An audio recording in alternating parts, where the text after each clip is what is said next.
ya hanana, ya hanana, ya hanana, ya hanana.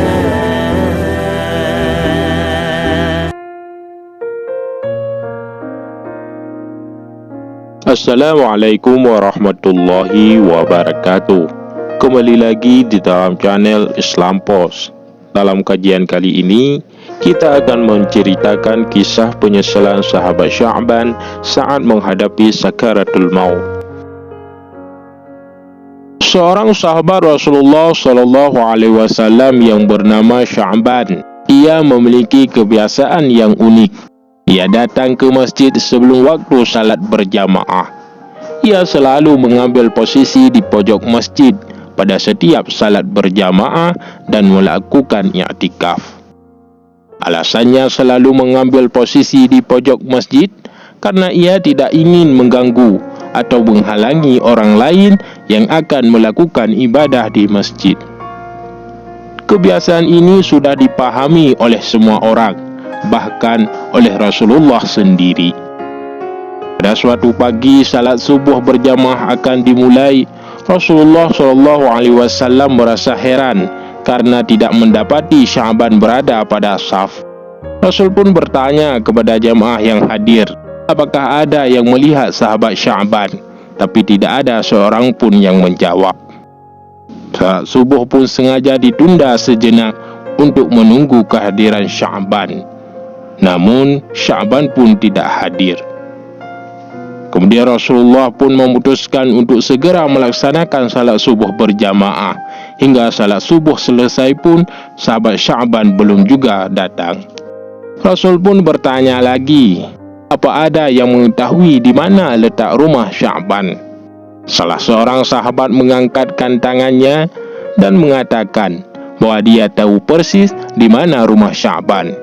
Rasulullah Shallallahu Alaihi Wasallam sangat khawatir terjadi sesuatu terhadap sahabatnya. Ia meminta diantarkan ke rumah Sya'ban.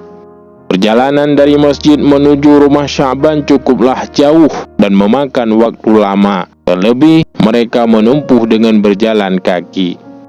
Akhirnya Rasulullah dan para sahabat sampai di rumah Sya'ban. Sampai di depan rumah Sya'ban, beliau mengucapkan salam dan keluarlah seorang wanita sambil membalas salam Rasulullah. Rasulullah bertanya, benarkah ini rumah Sya'ban? Wanita tersebut menjawab, ya benar, ini merupakan rumah Sya'ban dan saya adalah istrinya. Kemudian Rasulullah bertanya lagi, bolehkah kami menemui Sya'ban yang tidak hadir salat subuh di masjid pagi ini? Dengan berlinang air mata, istri Sya'ban menjawab, beliau telah meninggal tadi pagi. Inna lillahi wa inna ilaihi raji'un, jawab semuanya. Satu-satunya penyebab Sya'ban tidak hadir salat subuh di masjid adalah karena ajal telah menjemputnya. Istri Sya'ban bertanya kepada Rasulullah, wahai Rasulullah, ada sesuatu yang mengganjil dalam kematian Sya'ban, yaitu menjelang kematiannya dia berteriak 3 kali dengan ucapan yang berbeda-beda. Rasulullah bertanya, apa saja yang diucapkan?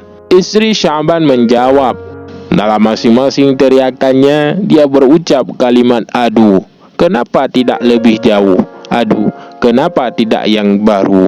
Aduh, kenapa tidak semuanya? Jawab istri Sya'ban. Rasulullah Shallallahu Alaihi Wasallam pun melantunkan ayat yang terdapat dalam surat Kahf ayat 22. Sesungguhnya kamu berada dalam keadaan lalai dari hal itu, maka kami sikapkan daripadamu hijab yang menutupi matamu, maka penglihatanmu pada hari itu amat tajam. Rasulullah Shallallahu Alaihi Wasallam menjelaskan, Sya'ban dalam keadaan sakaratul maut, perjalanan hidupnya ditayangkan ulang oleh Allah Subhanahu wa Ta'ala. Bukan hanya itu, semua ganjaran pahala daripada perbuatannya diperlihatkan oleh Allah. Dalam pandangannya yang tajam itu, sahabat Sya'ban melihat suatu adegan di mana kesehariannya dia pergi pulang ke masjid untuk melakukan salat berjamaah 5 waktu. Perjalanan sekitar 3 jam jalan kaki, tentu itu bukan jarak yang dekat. Dalam tayangan itu pula, Sya'ban radhiyallahu diperlihatkan pahala yang diperolehnya dari langkah-langkahnya menuju ke masjid, ucap Rasulullah sallallahu alaihi wasallam. Dia melihat seperti apa bentuk syurga yang dijanjikan sebagai ganjarannya. Saat dia melihat, dia berucap, "Aduh, mengapa tidak lebih jauh?" Timbul penyesalan dalam diri Sya'ban. Mengapa rumahnya tidak lebih jauh lagi supaya pahala yang didapatkannya lebih indah? Dalam penggalan kalimat berikutnya, sahabat Sya'ban radhiyallahu an melihat saat ia akan berangkat salat berjamaah pada musim dingin. Saat ia membuka pintu, berhembuslah angin dingin yang menusuk tulang. Ia masuk ke dalam rumahnya dan mengambil salah satu baju lagi untuk dipakaikannya. Dia memakai dua baju. Sya'ban memakai pakaian yang bagus di dalamnya dan yang jelek, yang buntut di luar. Sya'ban berpikir, jika terkena debu, tentu yang kena hanyalah baju yang luar. Jika dalam perjalanan menuju masjid, sahabat Sya'ban bertemu dengan seseorang yang terbaring kedinginan dalam kondisi mengenaskan. Sya'ban pun merasa iba dan segera membukakan baju yang paling luar, lalu dipakaikan kepada orang tersebut. Kemudian dia memapahnya ke masjid agar dapat melakukan salat subuh berjamaah. Sahabat Sya'ban pun diperlihatkan oleh Allah betapa indahnya syurga sebagai balasan memakai baju buntut kepada orang tersebut. Kemudian dia berteriak lagi, "Aduh, kenapa tidak yang baru?" Timbul penyesalan di benak Sya'ban. Jika dengan baju buntut saja bisa mengantarkannya mendapatkan pahala besar, tentu dia akan mendapatkan yang lebih besar lagi jika dia memberikan pakaian yang baru.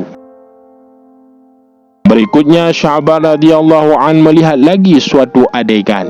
Ketika baru saja ingin memulai sarapan, muncullah pengemis di depan pintu yang meminta sedikit roti karena sudah 3 hari perutnya tidak diisi oleh makanan.